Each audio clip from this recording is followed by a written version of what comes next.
tahanan. Wala na silang pakialam, bumiyahe na. Ngunit ako ay naniniwala na ang mapayapang protesta ay nakaukit sa puso ng bawat isa sa atin. Mapayapa man at walang imik yung iba, kasama pa rin natin dito sa EDSA. Kasama ng Iglesia ni Cristo. Narito ang daing ng bawat Pilipino, ng bawat mamamayan na naghihirap at nagdurusa. Naniniwala ko na pakikinggan ng pagsamba at pananampalataya natin. Hindi kailanman natutulog ang Diyos. Ang Panginoon kasama po natin. Kaya't nais kong magpasalamat ng taos puso sa mga nanguna nanindigan ang ating mga kapatid sa Iglesia ni Cristo. At anuman ang simbahan o paniniwala, samahan po natin ang ating mga kapatid dito. Nananawagan ako sa kauna-unahang kinulong, inapi, sinugod, KOJC, sumama kayo. Alang-alang sa mahal nating Pastor Kibuloy. Sumama po kayo, lahat ng ating mga Romano, ang mga Kristiyano at Evangelicals. Alam ninyo na ito ay tama. Ito ang tunay na katarungan. Umalingaw-ngawang inyong pastoral letter sa bawat sulok ng ating kapulungan. Alam natin na ito ang kinakailangan, transparency at hustisya. Sa ating mga kapatid na Muslim, punta na kayo rito.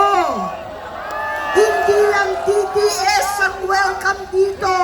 Lahat ng mga kapatid na Muslim, na mga bigo sa pangako ng halalan, bigo pa rin sa tunay na kalayaan para sa BARM at sa buong Muslim Mindanao.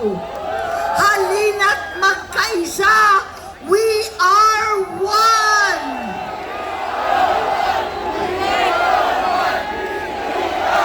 Sa lahat na nagtatrabaho sa paligid ng Ortigas at Makati, mga nagsusumikap na middle class na ngayon naging mahirap na sangkahig santuka.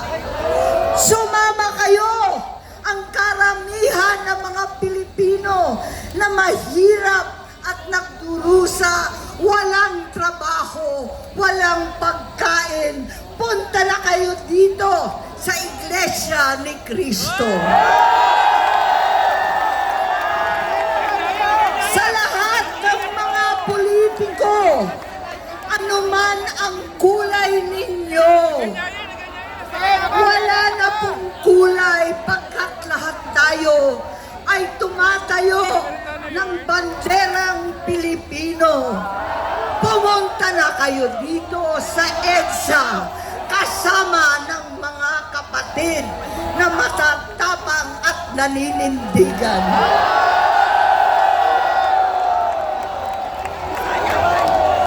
Pati na rin ang mga dating loyalista, Ilocano, Bisaya, taga Maynila at Katagalugan, mga bigo at laslas ang puso katulad ko. Hindi itong katiwalian, itong kabugtutan ang ating inasahan. At tulad ng sigaw ng tatay ko, ng tunay at iisang Pangulong Marcos noon, dekadang nakalipas, we are one Philippines, isang bansa, isang diwa. Magkaisa tayo kasama dito sa pamumuno ng Iglesia ni Cristo.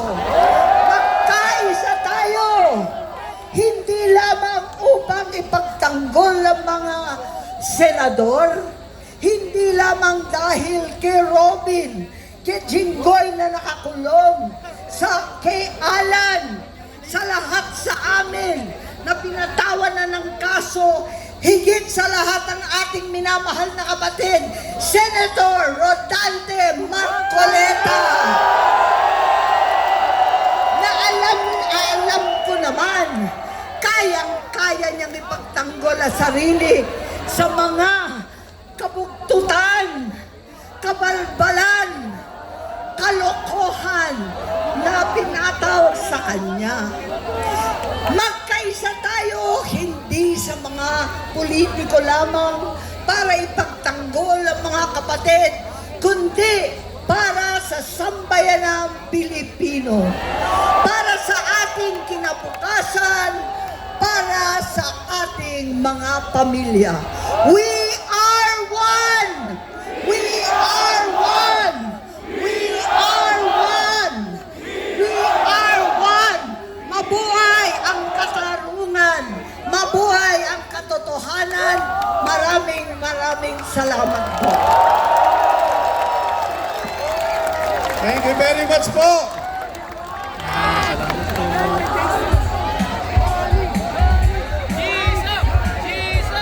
Salamat po ng marami, Senator Manang Amy Marcos.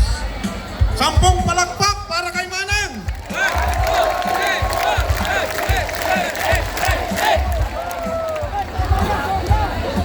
Karinig po ninyo ang kanilang saloobin, ang kanilang pong damdamin na inihayag po sa atin. Kaisa natin sa paghahanap ng pantay-pantay na katarungan. Ulitin natin, selective justice is